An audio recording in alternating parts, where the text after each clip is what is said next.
Assalamualaikum warahmatullahi wabarakatuh. Kami dari kelompok matematika diskrit yang beranggotakan Mohferdinand Ramdhani dengan NIM L01230082, Muhammad Febrian Jamaluddin dengan NIM L01230094, Naufal Hisham Muzaki dengan NIM L01230106. Di sini kami akan membahas tentang rekursif dan closed form. Yang pertama ada aritmetika menggunakan closed form. Dapat kita ketahui bahwa rumus umum aritmatika adalah 1 ditambah 2 ditambah 3 ditambah sampai ke n sama dengan n plus 1 per 2, di mana n plus 1 per 2 ini adalah rumus closed form. Kita akan implementasikan ke dalam kode Python dengan fungsi jumlah deret menangkap parameter n dan akan mereturn n plus 1 dibagi 2. Kita langsung ke contoh penggunaannya di bawah ini, di mana kita menentukan n sama dengan 10.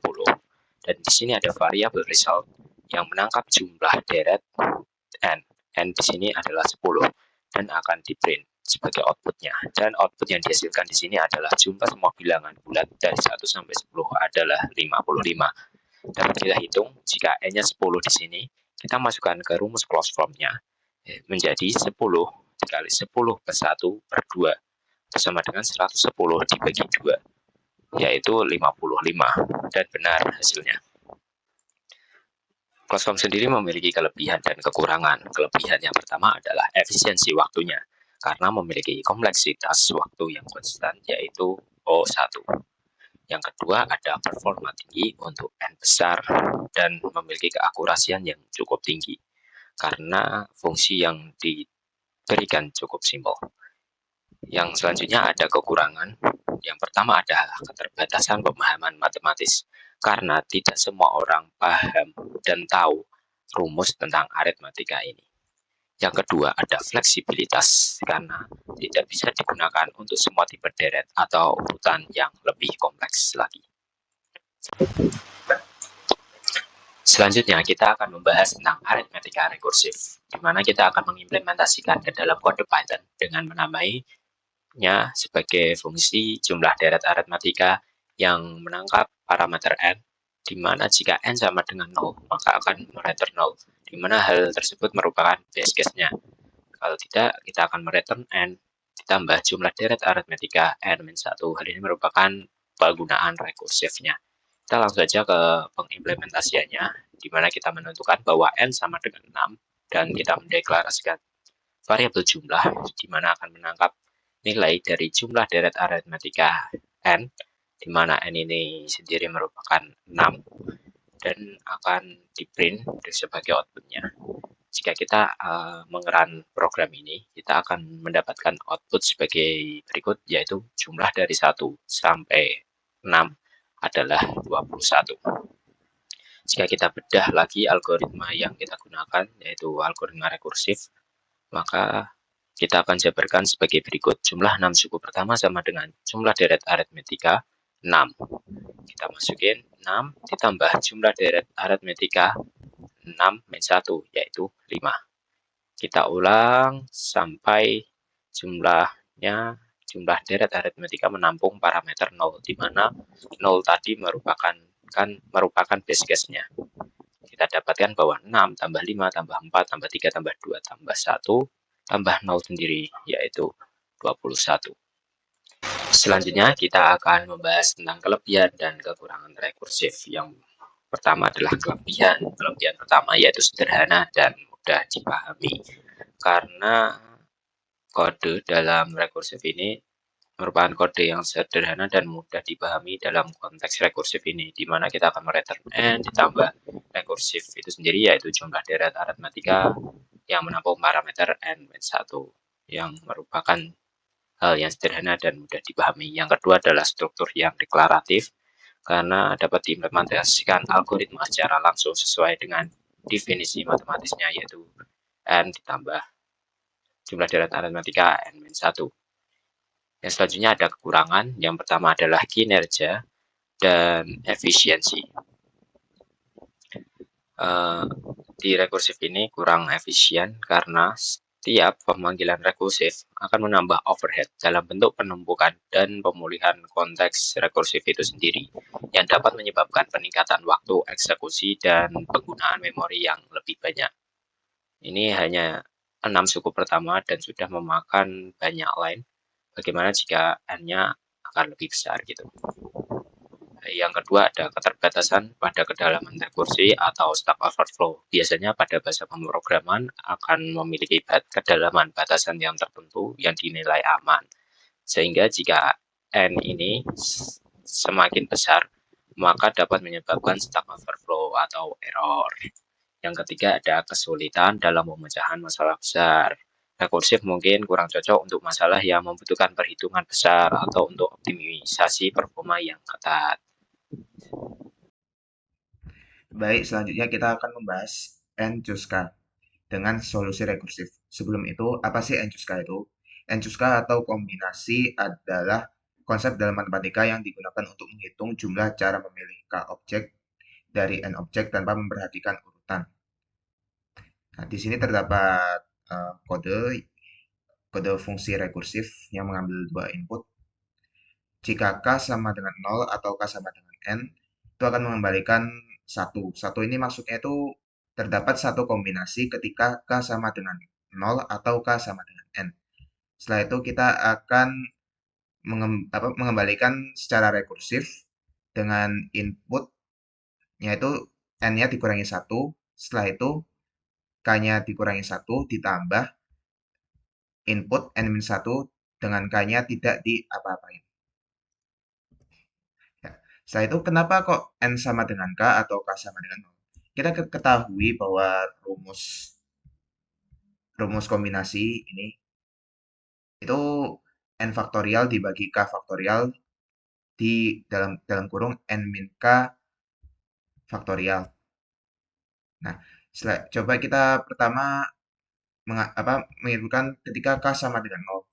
Kita masukkan K sama dengan 0 ke dalam persamaan ini. Jadinya N faktorial dibagi 0 faktorial dikali buka kurung N dikurangi 0 faktorial. Sehingga kita mendapatkan N faktorial dibagi N faktorial yaitu 1. Sama seperti di dalam kode ini, ketika K sama dengan 0, itu akan mengembalikan satu kombinasi. Ya, setelah itu ketika N sama dengan K. Nah, dikarenakan N sama dengan K kita bisa ganti sama dengan N. Setelah itu kita masukkan N faktorial dibagi N faktorial dikali buka kurung N min N faktorial. Setelah itu kita operasikan sama dengan N faktorial dibagi N faktorial sama dengan 1. Seperti yang di dalam kode ini ketika K sama dengan N, itu akan mengembalikan satu kombinasi. Solusi rekursif ini memiliki pendekatan atau sifat yang berupa DSF atau yang biasa disebut depth first search, yaitu algoritma yang digunakan untuk menelusuri atau mencari elemen dalam struktur data seperti graf atau pohon. Untuk kasus ini adalah binary tree. Algoritma ini bekerja dengan menjelajahi jalur dari node awal sedalam mungkin sebelum menjelajahi jalur alternatif lainnya. Jadi urutannya kan dari ini adalah akarnya atau root. Pertama-tama ke sini, habis itu ke sini sampai sampai n sama dengan k atau k sama dengan 0. Tadinya akan dilanjutkan ke sini dan seterusnya sampai n sama dengan k atau k sama dengan 0 dan akan kembali ke sini dan mengikuti pattern yang sama. Agar agar tidak bingung, kami akan memberikan contoh implementasi untuk fungsi rekursif ini.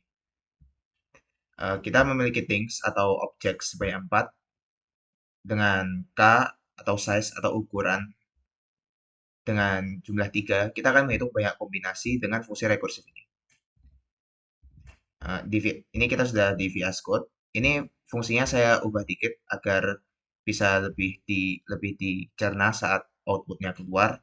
Tapi fungsinya tetap sama kok, tetap sama. Kita coba run. Akan ketahui banyaknya kombinasi itu sama dengan 4 dikarenakan ini ada 1, setelah itu 2, 3, 4. Nah, kembali lagi ke presentasi. Nah, di sini grafiknya, grafik dari DSF, menurut DSF. Di sini kita mengambil input N sama dengan 4 dan K sama dengan 3. Kita pertama ke kiri dulu. Berarti N dikurangi 1, K kurangi 1, 3 sama dengan 2. Karena tidak memenuhi, kita akan rekursif lagi. N-1 dikurangi K min 1. Nah, karena tidak memenuhi N sama dengan 0 dan K sama dengan N sama dengan K dan K sama dengan 0, kita akan kembali lagi, kita akan turun lagi ke sini. N dikurangi 1 dan K dikurangi 1. Nah, di sini K-nya itu sama dengan 0 sehingga stop. Nah, di sini tuh plus 1 kombinasi gitu. Nah, setelah itu kita naik, kita menyelesaikan ini. Ketika N sama dengan 2 dan K sama dengan 1, itu akan dimasukkan ke fungsi rekursif ketika N dikurangi 1 dan K tidak diapa-apain. Kita ketemu N-nya sama dengan 1, K-nya sama dengan 1, sehingga ini jadinya fungsi memenuhi akan mengembalikan nilai 1 tambah 1 kombinasi. Jadinya kita naik lagi. Di sini N sama dengan 3, K sama dengan 2, N-nya dikurangi 1 dan K-nya tidak apa-apain, ketemu N sama dengan 2, K sama dengan 2. Nah, di sini karena memenuhi N sama dengan K, maka nilai kombinasinya akan ditambah nilai banyak kombinasinya juga akan ditambah 1. Nah, di sini akan stop, lalu naik lagi. Setelah itu 4 dan setelah itu apa input N sama dengan 4 dan K sama dengan 3 akan dioperasikan di fungsi rekursif N dikurangi 1 dan K tidak diapa-apain. Nah, kita akan mendapatkan N sama dengan 3, K sama dengan 3. Di sini karena memenuhi persyaratan N sama dengan 3, ini akan mendapatkan satu kombinasi ke seluruh kombinasi. Di sini kita dapatkan 1, 2, 3, 4 total kombinasi yang terdapat dalam kombinasi ketika ada objek atau N sama dengan 4 dengan ukuran atau K sama dengan 3. Selanjutnya, kelebihan dan kekurangan rekursif. Kelebihan rekursif yang pertama ada sederhana dan mudah dipahami. Rekursif seringkali memberikan solusi yang lebih mudah dipahami dan diimplementasikan untuk masalah kombinasional. Implementasi rekursif secara langsung mengikuti definisi matematis membuat kode lebih intuitif. Yang kedua, membuat kode lebih bersih. Rekursif menghindari penggunaan loop bersarang yang kompleks dan memungkinkan penulisan kode yang lebih bersih dan lebih singkat. Selanjutnya ada kekurangan rekursif. Yang pertama ada efisiensi pada input besar. Rekursi dalam konteks Enchoska ini dapat menjadi sangat tidak efisien karena banyaknya panggilan ulang untuk submasalah yang sama. Misalnya jika inputnya ada 1 juta, 5 juta, itu akan menjadi masalah yang tidak bisa dihindari. Saya sudah coba tadi untuk input misalnya sampai 100.000, itu kodenya atau skripnya itu langsung nge-crash. Yang kedua, konsumsi memori yang tinggi. Setiap panggilan rekursif menambahkan tumpukan panggilan atau biasanya ya bahasa rekursif untuk nilai n yang besar. Tumpukan panggilan ini dapat menjadi sangat dalam, menyebabkan konsumsi memori yang besar dan potensi stack overflow. Yang ketiga ada overhead panggilan fungsi. Panggilan fungsi rekursif membuat overhead yang tidak ada dalam pendekatan iteratif. Overhead ini termasuk penyimpanan alamat kembali dan variabel lokal yang dapat memperlambat eksekusi. Baik, di sini kita akan membahas tentang N-Juska atau N kombinasi K yang menggunakan closed form solution. Di sini terdapat codingan. Yang pertama-tama kita import math untuk menggunakan fungsi math factorial yang terdapat pada bawaan dari Python. Kemudian kita definisikan fungsi close combine yang menerima inputan variabel N dan variabel K. Kemudian kita deklarasikan numerator yang nilainya yaitu N faktorial. Kita menghitung N faktorial menggunakan fungsi bawaan dari Python yaitu math factorial. Setelah itu, kita mendeklarasikan variabel denominator, yaitu k faktorial dikalikan n kurang k faktorial. Kemudian, kita mendeklarasikan variabel hasil dengan nilai numerator dibagi denominator. Kemudian, fungsi ini akan mengembalikan nilai dari variabel hasil. Berikut adalah contoh implementasi dari codingan kombinasi closed form. Kita ingin menghitung 4 kombinasi 2. Maka pertama-tama kita deklarasikan dua variabel, yaitu things bernilai 4 dan size bernilai 2. Kemudian kita masukkan kedua variabel tersebut ke dalam fungsi close combine. Kita menghitung numeratornya terlebih dahulu, yaitu n faktorial, yaitu 4 faktorial. 4 faktorial adalah 24.